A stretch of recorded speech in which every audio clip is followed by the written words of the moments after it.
Hello everyone, welcome back to our channel Epic E-Education. This is Ritika Naik with you all. We have a chapter named The Road Not Taken. We know it's a poem by Robert Frost and it's a poem in English Beehive of class ninth. So we have read first two stanzas of this poem. Today we will do the next two stanzas of this poem. So without wasting any time, moving further, we have the third stanza with us today. So the third stanza says, and both that morning equally lay in leaves had trodden black. Oh, I kept the first for another day, yet knowing how ways leads on the way, I doubted if I should ever come back. तो हमने पिछले वाले दो stanzas में ये देखे थे कि पोएट कैसे दो रास्तों के बीच में खड़े थे, मतलब उनको जिंदगी में दो चॉइसेस करनी थी जिनके बीच में वो खड़े थे कि उन्हें कौन सा रास्ता लेना चाहिए, कौन सा चॉइस करना चाहिए, कौन सा डिसीजन लेना चाहिए जिसके बेसिस पे उनका फ्यूचर इफेक्ट होगा। तो हमने ये देखा कि पोएट काफी देर तक वहां खड़े रहे और फिर दूसरे दिन उन्होंने एक ऐसा रास्ता चूज किया जो ज्यादा ग्रीनर था। वो जो ग्रीन कलर था उस रास्ते का वो था because of the grass which was showing कि उस रास्ते को कम लोगों ने लिया था। तो यही देखकर पोएट ने वो वाला रास्ता लिया।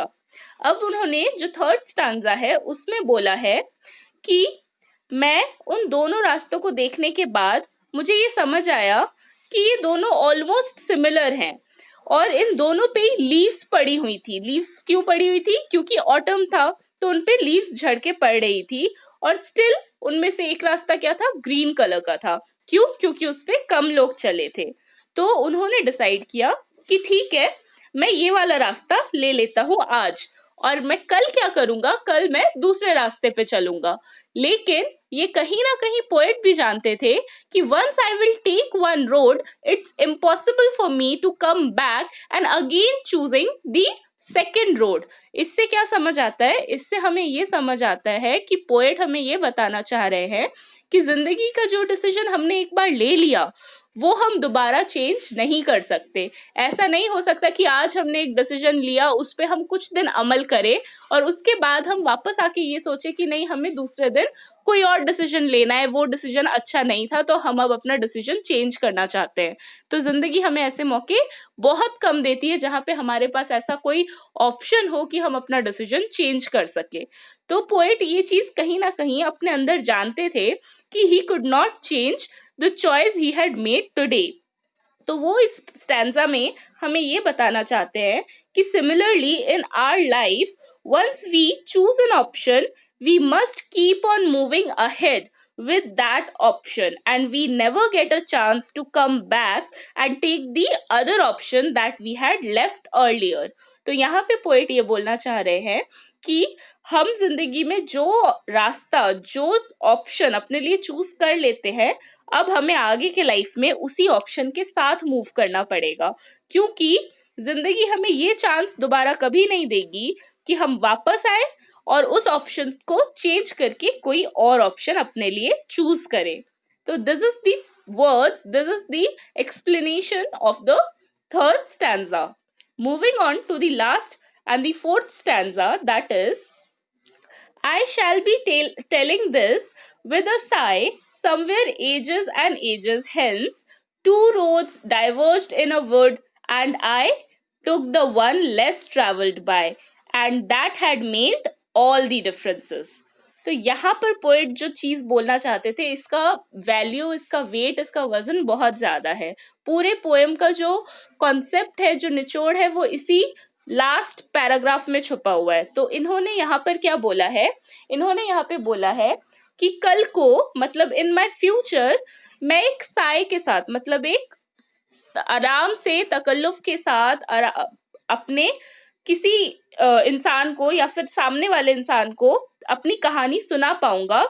मेरे मन में क्या होगा? मेरे मन में एक शांति होगी, एक चैन होगा कि मैंने आज से पहले जो भी डिसीजन लिया था, एजेस एंड एजेस बैक जो भी मैंने डिसीजन लिया था, उसकी वजह से ही आज मैं फ्यूचर में यहाँ पे खड़ा हूँ। तो उन्होंने क्या डिसीजन लिया था? उन्होंने डिसीजन लिया था कि वो उस रोड पे चलेंगे जिस रोड पे कम लोग चले थे। सो The lines are, two roads diverged in a wood and I took the one less traveled by. तो मैंने वो वाला चूज किया which was less traveled by the people, and hence today whatever I am and whatever my life is, whatever the differences in my life are there, is because of my opinion which I have taken at that time. Okay, so similarly in future, we when you grow up, then you will say that once upon a time when you were young you had two options. The choice that you made you what you became of it. तो ये क्या था, यहाँ पे poet ये बोलना चाह रहे हैं कि अपने फ्यूचर में, आप अपने फ्यूचर में भी जब बड़े हो जाओगे, आप किसी ना किसी को ये कहानी सुनाओगे कि मेरी जिंदगी में भी ऐसा एक टाइम आया था, ऐसा एक वक्त आया था और मैंने वो ऑप्शन चूज किया जो मुझे लगा उस वक्त ज्यादा सही है, और उसी ऑप्शन की वजह से, उसी चॉइस की वजह से आज मैं जो भी हूं वो बन पाया हूं. So this poem is actually a message about our life, that how we have to choose wisely in our life. Any kind of decision has really very big impact on our life. Hence, we really have to choose them so wisely that we should not regret it in our future. बहुत बार हम बिना सोचे समझे कोई decision ले लेते हैं, लेकिन हमें कोई भी डिसीजन लेने से पहले एक पल के लिए सोचना पड़ता है कि हमारा वो डिसीजन हमारे फ्यूचर को किस तरीके से अफेक्ट करेगा. तो यही बात यहाँ पे पोएट ने भी बोलना चाहा कि he says that in the future he will take a deep breath. sigh मतलब होता है deep breath. So he will take a deep breath and say that once upon a time he had reached such a point in life that there were two options for him. तो उनके पास दो options थे, that roads which were diverging in the woods. तो वो जो दो options थे उनमें से he traveled on that road which had been traveled upon by lesser number of people, and that decision of his decided his future. तो इसी decision ने उनके फ्यूचर को डिसाइड किया. तो इस बात को वो कल के दिन पे एक डीप ब्रेथ के साथ बोल पाएंगे लोगों को, अगर उनका चॉइस क्या हुआ, वाइज हुआ, अच्छा हुआ, तो वो अपनी ये कहानी सबको सुना पाएंगे कि मेरी जिंदगी में जो भी चेंजेस हैं या फिर मेरी जिंदगी में आज जो भी अच्छी बुरी चीजें हैं वो मेरे उसी डिसीजन की वजह से है. So this poem is actually a message to everyone that everyone should take their life's decisions really very wisely, so that they don't have to regret about that in future, because your future is made by nothing but your present decision making only. Okay guys, so I hope you have learned this things whatever I have taught you today. आपको इस poem में कोई भी तरीके की problem हो या कोई क्वेश्चन जिसका आप आंसर ना कर पा रहे हो, just comment me. I will surely get back to you. Till then, I am Ritika Naik signing off for today. Thanks for watching. Do share, subscribe and like our channel.